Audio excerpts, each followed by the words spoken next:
ನಮಸ್ತೆ. 12/2/2025 ಬುಧವಾರ ಶುಕ್ಲ ಪಕ್ಷ. ಇವತ್ತಿನ ದಿನದಲ್ಲಿ ಇರುವಂತಹ ವಿಷಯಗಳನ್ನು ನೋಡೋಣ. ಹುಣ್ಣಿಮೆಯ ಪೂಜೆ ಇದೆ. ತ್ರಿಪುರ ಸುಂದರಿ ಅಂದರೆ ಲಲಿತಾದೇವಿಯ ಜಯಂತಿ. ತ್ರಿಪುರ ಸುಂದರಿ ಲಲಿತಾ ಎರಡು ಒಂದೇ.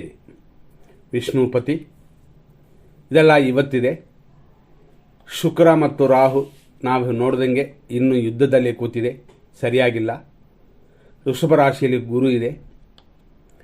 ಬುಧ ಅಲ್ಲಿಂದ ಹೋಗಿ ಅಂದರೆ ಮಕರ ರಾಶಿಯಿಂದ ಅಂದರೆ ಸೂರ್ಯನಿಂದ ಬಿಡುಗಡೆಯಾಗಿ ಹೋಗಿ ಶನಿ ಜೊತೆ ಕುಂಭರಾಶಿಯಲ್ಲಿ ಕೂತಿದೆ. ಶನಿ ಕೇಂದ್ರದಲ್ಲಿ ಕೇತು ನಾವು ಫಸ್ಟೇ ನೋಡಿದ್ವಿ, ಈ ರೀತಿಯಲ್ಲೇ ಇದೆ. ಚಂದ್ರನು ಕಟಕ ರಾಶಿಯಲ್ಲಿ ಕೂತಿದೆ. ಹಂಗಾಗಿ ಇವತ್ತಿನ ದಿನ ಪ್ರಕಾರ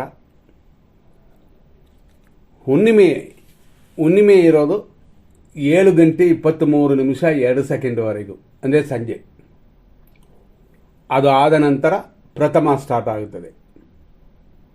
ಇವತ್ತಿನ ನಕ್ಷತ್ರ ಆಶ್ಲೇಷ. ಸಂಜೆ 7:35:14 ಅದನ್ನು ಆದ ನಂತರ ಮಖಾ ನಕ್ಷತ್ರ ಬರುತ್ತದೆ.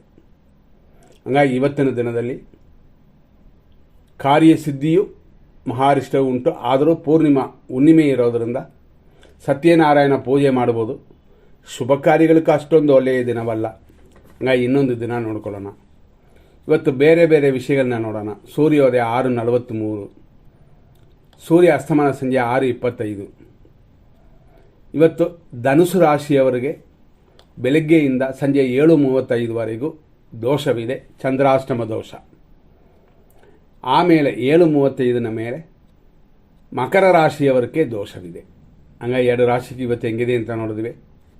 ಬೇರೆ ಬೇರೆ ವಿಷಯಗಳಿಗೂ ಬರೋಣ. ಹೇಳಿದ್ವಿ ಇವತ್ತು ಹುಣ್ಣಿಮೆಯು ಪ್ರಥಮವು ಇದೆ ಅಂತ. ನಕ್ಷತ್ರ ಆಶ್ಲೇಷ ನಾವು ಹೇಳಿದಂತೆ 7:35 ಸಂಜೆವರೆಗೆ ಇದೆ. ಇದು ರಾಕ್ಷಸಗಣ. ಈ ನಕ್ಷತ್ರದ ಅಧಿಪತಿ ಬುಧಗ್ರಹ. ಆನಂತರ ಅಂದರೆ ಸಂಜೆ 7:35 ಮೇಲೆ ಮಖಾ ನಕ್ಷತ್ರ ಅಂದರೆ ಇದು ಸಿಂಹರಾಶಿಯಲ್ಲಿ ಬರುತ್ತದೆ. ಆಶ್ಲೇಷ ನಕ್ಷತ್ರ ಕರ್ಕಾಟಕ ರಾಶಿ, ಮಖಾ ನಕ್ಷತ್ರ ಸಿಂಹರಾಶಿ ಬರುತ್ತದೆ. ಹೀಗಾಗಿ ಇವತ್ತು ರಾಶಿಗಳು ಎರಡಿದೆ. ಇವತ್ತು ಬೆಳಗ್ಗೆ 6:43 ನಕ್ಷತ್ರ ಅಂದರೆ ಪಾದ 7:01 ಅಂದರೆ ಇದು ಬೆಳಗ್ಗೆ ಎರಡನೇ ಪಾದವಿದೆ ಆಶ್ಲೇಷ. ಬೆಳಗ್ಗೆ 7:01 ಮೇಲೆ ಮಧ್ಯಾಹ್ನ 1:17 ಆಶ್ಲೇಷ ನಕ್ಷತ್ರ ಮೂರನೇ ಪಾದ. ಆನಂತರ ಸಂಜೆ 7:35 ಆಶ್ಲೇಷ ನಕ್ಷತ್ರ ನಾಲ್ಕನೇ ಪಾದ. ಇಷ್ಟೇ ಮುಗಿದೋಗುತ್ತದೆ ನಕ್ಷತ್ರ ಆಶ್ಲೇಷ ನಕ್ಷತ್ರ. ಇಲ್ಲಿಂದ ಮಖಾ ನಕ್ಷತ್ರ ಪ್ರಾರಂಭವಾಗಿ ರಾತ್ರಿ 1:55 ಮಖಾ ನಕ್ಷತ್ರ 1ನೇ ಪಾದ. ರಾತ್ರಿ 1:55 ಮೇಲೆ ಮಖಾ ನಕ್ಷತ್ರ 2ನೇ ಪಾದ ಬರುತ್ತದೆ. ಅಂದರೆ ನಾಳೆ ಅಂದರೆ 13ನೇ ತಾರೀಕು ಅಲ್ಲಿಯೇ ಆ ಸಮಯ ರಾತ್ರಿ 9:06:59 ಮಖಾ ನಕ್ಷತ್ರವಿದೆ. ಆದರೂ ನಾಳೆ ಗುರುವಾರ ಆಗಿದ್ದರೂ ಕೂಡ ಕ್ಷಯ ಅಂತ ಒಂದು ಇರೋದರಿಂದ ಅಂದರೆ ಧನಕ್ಷಯ ಅಂತ ಇರೋದರಿಂದ ಹಣಕಾಸಿನ ವಿಷಯದಲ್ಲಿ ಹೆಚ್ಚಾಗಿ ಗಮನ ಕೊಟ್ಕೊಳ್ಳಿ. ಇಷ್ಟೆಲ್ಲ ಓಕೆ. ಈಗ ಇನ್ನೊಂದು ವಿಷಯ ನೋಡೋಣ. ಇವತ್ತಿನ ದಿನಕ್ಕಿರುವಂಥ 100% ಒಳ್ಳೆಯದು ಮತ್ತು 100% ಕೆಟ್ಟೋದನ್ನು ನೋಡೋಣ. ಇವತ್ತು 100% ಒಳ್ಳೆಯ ಸಮಯಗಳು ಅಂತಂದರೆ ಪರ್ಟಿಕ್ಯುಲರ್ ಸಮಯಗಳು ಮಾತ್ರನೇ. ಅದು ಒಟ್ಟು 4 ಸಮಯಗಳು ಬರುತ್ತದೆ. ಬೆಳಗ್ಗೆ 6:45 7:53, ಬೆಳಗ್ಗೆ 9:41 AM ಮಧ್ಯಾಹ್ನ ಅಂದರೆ ನೂನ್ 12:09, ಮತ್ತು ಮಧ್ಯಾಹ್ನ 2:04 ಅಂದರೆ PM ಮೇಲೆ ರಾತ್ರಿ 10:23 ಒಂದು ಟೈಮ್. ಇದನ್ನು ಒಳ್ಳೆಯ ಟೈಮೇ. ಇದರಲ್ಲಿ ರಾತ್ರಿ 12:34 5:09 ಇದು ಒಂದು ಶುಭ ಸಮಯ. ಹಂಗಾಗಿ ಇದರಲ್ಲಿ ಕೆಲವು ಕಾರ್ಯಗಳನ್ನು ಮಾಡಬಹುದು. ನಾವು ಒಳ್ಳೆಯ ಸಮಯನ ವಿಂಗಡಿಸಿ ಎಲ್ಲ ರೆಡಿ ಮಾಡಿನೇ ನಿಮಗೆ ಕೊಟ್ಟಿರೋದು, ರೆಡಿ ಟು ಈಟ್ ಥರ. ಆದ್ದರಿಂದ ಯೋಚನೆಗಳು ಏನಿಲ್ಲ. ಇದರಲ್ಲಿ ಏನೆಲ್ಲ ಇದೆ ಹಂಗೆ ಅಂತ ನೋಡೋಕೆ ಹೋದರೆ ಉದಾಹರಣೆ ಗುರು ಹೊರೆ ಇದೆ ಮತ್ತು ಸುಖ ಕಾಲವಿದೆ. ಮತ್ತು ಇರುವಂಥ ಕೆಲವು ಟೈಮ್ ಇನ್ನೊಂದು ಟೈಮ್ ಅಂತಂದರೆ ಮಧ್ಯಾಹ್ನ 2:04 ಮೇಲೆ 10:23 ಬುಧ ಹೊರೆ ಇದೆ. ಈ ರೀತಿ ಕೆಲವು ವಿಷಯಗಳ ಇರೋದರಿಂದ ನಾವು ವಿಂಗಡಿಸೇ ಕೊಟ್ಟಿದ್ದೀವಿ. ಅದರಲ್ಲೂ ಮಧ್ಯಾಹ್ನ 3:29 ಸಂಜೆ 4:57 ಅಮೃತ ಗಳಿಗೆ ಇದೆ. ಇದೆಲ್ಲ ನಾವು ಕೊಟ್ಟಿರೋದ್ರಿಂದ ಧೈರ್ಯವಾಗಿ ಇದರಲ್ಲಿ ಕಾರ್ಯಗಳನ್ನ ಮಾಡಿ ದೇವರು ಒಳ್ಳೆಯದು ಮಾಡಲಿ. ಸಂಜೆ 6:04 ಮೇಲೆ 7:35ವರೆಗೂ ಅಮೃತ ಕಾಲ. ಅಮೃತ ಗಳಿಗೆಯಲ್ಲಿ ಎಲ್ಲ ಶುಭ ಕಾರ್ಯಗಳನ್ನು ಮಾಡಬಹುದು ಅಂತ ಇಷ್ಟು ವಿಷಯಗಳನ್ನು ಕೊಟ್ಟಿದ್ದೀವಿ. ಖಂಡಿತ ಇದನ್ನು ಮಾಡಬಹುದು. ಮತ್ತು ಹೆಚ್ಚಿನ ಡೀಟೇಲ್ ಬೇಕು ಅಂತಂದರೆ ಅದು ನೀವು ನಮ್ಮ ಹತ್ರ ಅಪಾಯಿಂಟ್ಮೆಂಟ್ ತೊಗೋಬೇಕಾಗ್ತದೆ. ಆನ್ಲೈನಲ್ಲೂ ಕೂಡ ತೊಗೋಬೋದು. ಈ ರೀತಿ ಮಾಡಿಕೊಂಡು ನಿಮ್ಮ ಕಾರ್ಯಗಳನ್ನು ಮಾಡಿ. ಹಂಗಾಗಿ ಇವತ್ತು ಇಷ್ಟು ವಿಷಯಗಳನ್ನ ನೋಡಿದ್ವಿ. ಇದರಿಂದಾಗಿ ಅಂದರೆ ಇವತ್ತು ಆಶ್ಲೇಷ ಮತ್ತು ಮಖಾ ನಕ್ಷತ್ರ ಇರೋದರಿಂದ ಎಲ್ಲ ನಕ್ಷತ್ರಕ್ಕೂ ಹೆಂಗಿದೆ, ಒಂದು ವೇಳೆ ಅಶ್ವಿನಿ ನಕ್ಷತ್ರದಲ್ಲಿ ಹುಟ್ಟಿರ್ಬೋದು, ರೇವತಿ ನಕ್ಷತ್ರದಲ್ಲಿ ಹುಟ್ಟಿರ್ಬೋದು, ಇವರಿಗೆಲ್ಲ ಹೆಂಗಿದೆ ಅಂತ ನೋಡೋಣ. ಇವತ್ತಿನ ದಿನ ಪ್ರಕಾರ ಸಂಜೆ 7:35ವರೆಗೂ ಪರಮ ಮಿತ್ರಧಾರೆ, ಸ್ವಲ್ಪ ರೋಗ ಭಯ ಉಂಟು. ಭರಣಿ ನಕ್ಷತ್ರ ಮೇಷರಾಶಿಯವರಿಗೆ ಮಿತ್ರಧಾರೆ ಇದೆ ಮತ್ತು ರೋಗ ಭಯವಿದೆ. ಕೃತಿಕಾ ನಕ್ಷತ್ರ 1ನೇ ಪಾದ ಮೇಷರಾಶಿಯವರಿಗೆ ಟೆನ್ಷನ್ ಇದೆ. ಇದೆಲ್ಲ ಸಂಜೆಯವರೆಗೂ.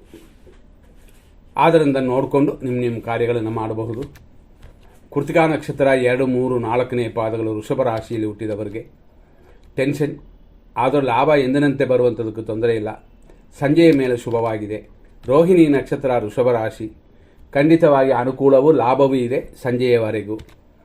ಮೃಗಶೀರ್ಷ ನಕ್ಷತ್ರ ಮಿಥುನ ರಾಶಿ, ಖಂಡಿತ ಪ್ರತ್ಯೇಕ್ತಾರೆ, ಅನುಕೂಲವಿಲ್ಲದ ದಿನವಿದು ಸಂಜೆಯವರೆಗೂ. ಅರೆ ಎಂದಿನಂತೆ ರೆಗ್ಯುಲರ್ ಆಗಿ ಬರೋದಕ್ಕೂ ತೊಂದರೆ ಇಲ್ಲ. ಈಗ ಕೆಲವರು ಅಂಗಡಿ ರೆಗ್ಯುಲರ್ ಬೆಳಗ್ಗೆ ಓಪನ್ ಮಾಡಿ ರಾತ್ರಿ ಮುಚ್ತಾರೆ, ಅದು ಇರುತ್ತದೆ. ಹೊಸದಾಗಿ ಮಾಡೋಕ್ಕೆ ಇವತ್ತು ಶುಭವಾಗಿಲ್ಲ. ಸಂಜೆಯ ಮೇಲೆ ಪರವಾಗಿಲ್ಲ.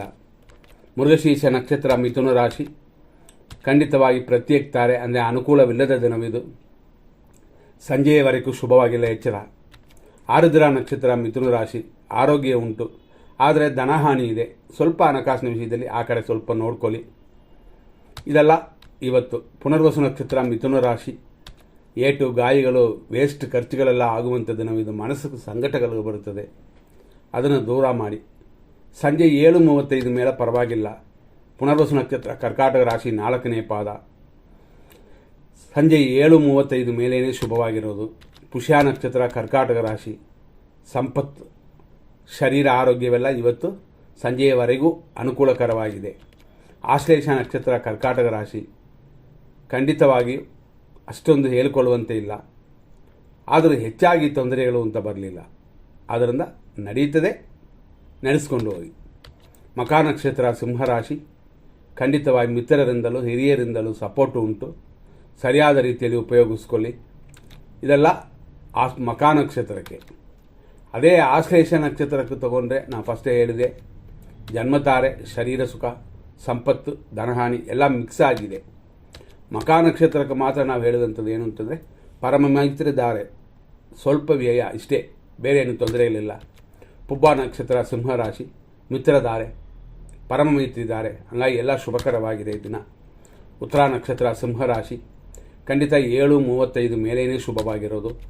ಉತ್ತರ ನಕ್ಷತ್ರ ಕನ್ಯಾ ರಾಶಿ, 7:35 ಮೇಲೆ ಮಿತ್ರಧಾರೆ ಉಂಟು, ಸ್ವಲ್ಪ ಖರ್ಚುಗಳು ಹೆಚ್ಚಾಗುತ್ತದೆ, ನೋಡ್ಕೊಳ್ಳಿ. ಹಸ್ತ ನಕ್ಷತ್ರ ಕನ್ಯಾ ರಾಶಿ, ಅನುಕೂಲ ಉಂಟು, ಇಷ್ಟಾರ್ಥ ಸಿದ್ಧಿಯೂ ಉಂಟು. ನಂತರ ನೋಡುವಂಥದ್ದು ಚಿತ್ತಾ ನಕ್ಷತ್ರ ಕನ್ಯಾ ರಾಶಿ, ಖಂಡಿತವಾಗಿ 7:35 ಸಂಜೆಯ ಮೇಲೆ ಶುಭವಾಗಿದೆ. ಚಿತ್ತಾ ನಕ್ಷತ್ರ ತುಲಾರಾಶಿ, ಖಂಡಿತವಾಗಿ ಸಂಜೆಯ ಮೇಲೆ ಅನುಕೂಲವೂ ಇಷ್ಟಾರ್ಥ ಸಿದ್ಧಿಯೆಲ್ಲ ಉಂಟು. ಸ್ವಾತಿ ನಕ್ಷತ್ರ ತುಲಾರಾಶಿ, ಆರೋಗ್ಯವಿದೆ, ಕೆಲಸ ಕಾರ್ಯದಲ್ಲಿ ಅಭಿವೃದ್ಧಿ ಉಂಟು ಸಂಜೆಯವರೆಗೂ. ವಿಶಾಖ ನಕ್ಷತ್ರ ತುಲಾರಾಶಿ, ಖಂಡಿತ ಸಂಜೆಯ ಮೇಲೆ ಅನುಕೂಲ, ಇಷ್ಟಾರ್ಥ ಸಿದ್ಧಿಯೆಲ್ಲ ಇದೆ. ವಿಶಾಖ ನಕ್ಷತ್ರ ವೃಶ್ಚಿಕ ರಾಶಿ, ಖಂಡಿತವಾಗಿ ಸಂಜೆಯ ಮೇಲೇ ಅಭಿವೃದ್ಧಿ. ಅನುರಾಧ ನಕ್ಷತ್ರ ವೃಶ್ಚಿಕ ರಾಶಿ, ಬೆಳಗ್ಗೆಯಿಂದ ಸಂಜೆಯವರೆಗೂ ಶುಭಕರವಾಗಿದೆ. ಅಲ್ಪ ಸ್ವಲ್ಪ ಅಡೆತಡೆಗಳಿರುತ್ತದೆ. ನಿಮ್ಮ ಕುಲದೇವತೆಯನ್ನು ಪೂಜೆ ಮಾಡಿಕೊಳ್ಳಿ, ಮನಸ್ಸಲ್ಲಿ ಧ್ಯಾನ ಮಾಡಿಕೊಳ್ಳಿ. ಜ್ಯೇಷ್ಠ ನಕ್ಷತ್ರ ವೃಶ್ಚಿಕ ರಾಶಿ, ಸಂಜೆಯ ಮೇಲೆ ಶುಭಕರವಾಗಿದೆ. ಮೂಲ ನಕ್ಷತ್ರ ಧನುಸು ರಾಶಿ, ಇವತ್ತು ದಿನ ಶುಭಕರವಾಗಿದೆ, ಪರವಾಗಿಲ್ಲ. ಅದರಲ್ಲಿ ಪೂರ್ವಾಷಾಢ ನಕ್ಷತ್ರ ಧನುಸು ರಾಶಿ, ಮಿತ್ರಧಾರೆ, ಪರಮ ಮಿತ್ರಧಾರೆ ಅಂತ ದಿನ ಪೂರ್ತಿ ಶುಭವಾಗಿದೆ. ಉತ್ತರಾಷಾಢ ನಕ್ಷತ್ರ ಧನುಸು ರಾಶಿ, ಸಂಜೆಯ ಮೇಲೆ ಶುಭಕರವಾಗಿದೆ. ಉತ್ತರಾಷಾಢ ನಕ್ಷತ್ರ ಮಕರ ರಾಶಿಯಲ್ಲಿ ಹುಟ್ಟಿದವರಿಗೆ ಮಿತ್ರಧಾರೆ, ರೋಗ ಭಯವೆಲ್ಲ ಇದೆಲ್ಲ ಸಂಜೆಯ ಮೇಲೆ. ಬೆಳಗ್ಗೆ ಅಷ್ಟೊಂದು ಹೇಳ್ಕೊಳ್ಳುವಂತಲ್ಲ, ಆದರೂ ಗೆಲ್ಲಬಹುದು, ಅಂದರೆ ನಿಧಾನವಾಗಿ ಮಾಡಿದರೆ. ಶ್ರವಣ ನಕ್ಷತ್ರ ಮಕರ ರಾಶಿ, ಅನುಕೂಲ, ಇಷ್ಟಾರ್ಥ ಸಿದ್ಧಿ ಎಲ್ಲವೂ ಉಂಟು ಸಂಜೆಯವರೆಗೂ. ಧನಿಷ್ಠ ನಕ್ಷತ್ರ ಮಕರ ರಾಶಿ, ಸಂಜೆಯ ಮೇಲೆ ಶುಭಕರವಾಗಿದೆ. ಧನಿಷ್ಠ ನಕ್ಷತ್ರ ಕುಂಭರಾಶಿ, ಅನುಕೂಲವಿದೆ, ಸುಖ ಅಭಿವೃದ್ಧಿಯು ಉಂಟು. ಸಂಜೆಯ ಮೇಲೆ ಬೆಳಗ್ಗೆಯಿಂದ ಸಂಜೆಯವರೆಗೂ ಸರಿಯಾಗಿಲ್ಲ. ಶತಭಿಷ ನಕ್ಷತ್ರ ಕುಂಭರಾಶಿ, ಖಂಡಿತ ಕ್ಷೇಮ ಉಂಟು. ಸಂಜೆಯವರೆಗೂ ಚೆನ್ನಾಗಿದೆ. ಪೂರ್ವ ಭಾದ್ರಪದ ನಕ್ಷತ್ರ ಕುಂಭರಾಶಿ, ಸಂಜೆಯವರೆಗೂ ಏಟು ಗಾಯಗಳು ಇಂಥದಾದ ದಿನವಿದು, ಎಚ್ಚರ. ಸಂಜೆ 7:35 ಮೇಲೆ ಶುಭಕರವಾಗಿದೆ. ಪೂರ್ವ ಭಾದ್ರಪದ ನಕ್ಷತ್ರ ಮೀನರಾಶಿ, ಬೆಳಗ್ಗೆಯಿಂದ ಸಂಜೆಯವರೆಗೂ ಶುಭಕರವಾಗಿಲ್ಲ. ವಿಘ್ನಗಳು ಉಂಟು, ವಿಪತ್ತು ಉಂಟು, ಕಳ್ಕೊಳ್ಳುವಂಥದ್ದು ಇರುತ್ತದೆ. ಸಂಜೆಯ ಮೇಲೆ ಶುಭಕರವಾಗಿದೆ. ಉತ್ತರ ಭಾದ್ರಪದ ನಕ್ಷತ್ರ ಮೀನರಾಶಿ, ಸಂಪತ್ತಿದೆ. ಇದೆಲ್ಲ ಸಂಜೆಯವರೆಗೂ. ಆಮೇಲೆ ನಿಮ್ಮ ಬುದ್ಧಿವಂತಿಕೆ ಹೇಗೆ ಅಂತ ಅದರ ಮೇಲೆ ಹೋಗುತ್ತದೆ. ರೇವತಿ ನಕ್ಷತ್ರ ಮೀನರಾಶಿ, ಖಂಡಿತ ಸಂಜೆಯ ಮೇಲೇ ಶುಭವಾಗಿರೋದು. ಆದರೂ ಚಿಕ್ಕ ಚಿಕ್ಕ ಏಟು ಗಾಯಗಳಿಲ್ಲದೆ ನೋಡ್ಕೊಳ್ಳಿ. ಇಷ್ಟೆಲ್ಲ ವಿಷಯಗಳನ್ನು ನೋಡಿದ್ವಿ. ನಾವು ಕೊಟ್ಟಿರುವ 100% ಒಳ್ಳೆಯ ಟೈಮ್ನ ಕೊಟ್ಟಿರೋದನ್ನು ಧಾರಾಳವಾಗಿ ಏನು ಬೇಕಾದ್ರೂ ಮಾಡ್ಬೋದು. ಒಂದು ದಿನದಲ್ಲಿ ಚೆನ್ನಾಗಿತ್ತು ಅಂತಂದರೆ ಖಂಡಿತ ಮಾಡ್ಬೋದು. ಆದರೂ ನಾವು ಕೊಟ್ಟಿರುವ ಈ ವಿಷಯಗಳೆಲ್ಲ ಮಗುವನ್ನ ಆಪರೇಷನ್ ಮಾಡಿ ತೆಗೆಯೋಕ್ಕಲ್ಲ. ಇವತ್ತಿನ ದಿನ ಹೆಂಗಿದೆ ಹಂಗೆ ಅಂತ ಮಗುವನ್ನ ಆಪರೇಷನ್ ಮಾಡಿ ತೆಗೆಯೋಕ್ಕೆ ಇನ್ನೂ ಬೇಕಾದಷ್ಟು ವಿಷಯಗಳಿದೆ. ಅದೆಲ್ಲ ಗಮನಿಸಬೇಕಾಗ್ತದೆ. ಇಲ್ಲಿಯವರೆಗೂ ಇಷ್ಟು ವಿಷಯಗಳನ್ನ ನೋಡಿದ್ವಿ. ಮುಂದಿನ ಸಂಚಿಕೆಯಲ್ಲಿ ನೋಡೋಣ. ಧನ್ಯವಾದಗಳು.